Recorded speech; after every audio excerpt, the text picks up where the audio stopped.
मित्रों, राधा और कृष्ण के प्रेम के बारे में कौन नहीं जानता। कहते हैं कि श्री कृष्ण और राधा जी का विवाह तो नहीं हो पाया, किंतु दोनों में इतना प्रेम था कि आज भी भगवान श्री कृष्ण के नाम के साथ राधा रानी का नाम जुड़ा रहता है। दोस्तों, श्री कृष्ण का राधा के लिए प्रेम और राधा का श्री कृष्ण के लिए समर्पण देखने को मिलता है। शायद इसलिए अपने आप को सबसे बड़ा भक्त कहने वाले श्री नारद मुनि को राधा से जलन होने लगी। यह बात भगवान श्री कृष्ण जी अच्छी तरह से जानते थे। एक दिन राधा रानी के बारे में बात करने के लिए नारद मुनि भगवान श्री कृष्ण के पास आए। यह बात श्री कृष्ण जी को पता चल गई थी। जैसे ही नारद मुनि वहां पहुंचे तो श्री कृष्ण उन्हें देखकर अपना सर पकड़कर धरती पर बैठ गए। नारद मुनि ने श्री कृष्ण जी से पूछा, क्या हुआ प्रभु, ऐसे अपने सिर को पकड़कर आप धरती माता के ऊपर क्यों बैठे हैं? तब श्री कृष्ण जी ने कहा, हे नारद मुनि, हे नारद, मेरा सिर बहुत दर्द कर रहा है, तुम कुछ उपाय करो ताकि मेरा सिर का दर्द चल जाए।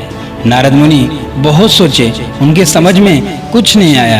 तब भगवान श्री कृष्ण जी से पूछते हैं, प्रभु, इसको दूर करने का उपाय आप ही बताइए, मैं पूरा करूंगा।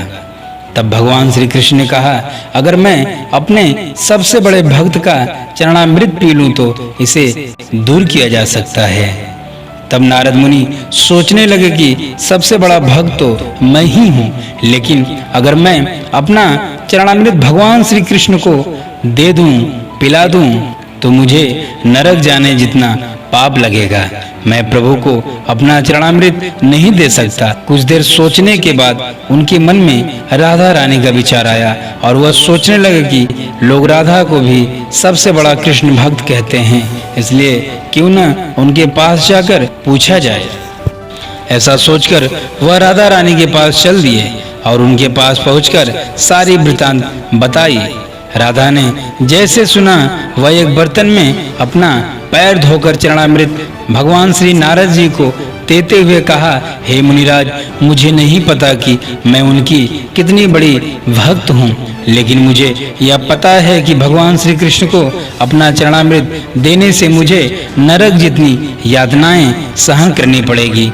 मुनिवर, वह सब मैं सहन कर लूंगी, परंतु अपने स्वामी को पीड़ा में मैं नहीं देख सकती हूँ। यह चरणामृत ले जाकर आप भगवान श्री कृष्ण को दे दीजिए। राधा का बात सुनकर नारद मुनि का सारा घमंड चूराचूर हो गया और उनको पता चल गया कि राधा रानी से बड़ा भक्त भगवान श्री कृष्ण जी का कोई नहीं है। और श्री कृष्ण ने यह लीला मुझे समझाने के लिए ही रची थी। जब नारद मुनि राधा के पास से वापस आ रहे थे तो उनके मुख से केवल राधा के नाम की ही धुनी सुनाई दे रही थी। जब वे श्री कृष्ण जी के पास पहुंचे तो देखा कि भगवान श्री कृष्ण जी उनको देखकर केवल मुस्कुरा रहे थे। नारद मुनि ने भगवान को प्रणाम करते हुए कहा, राधे राधे।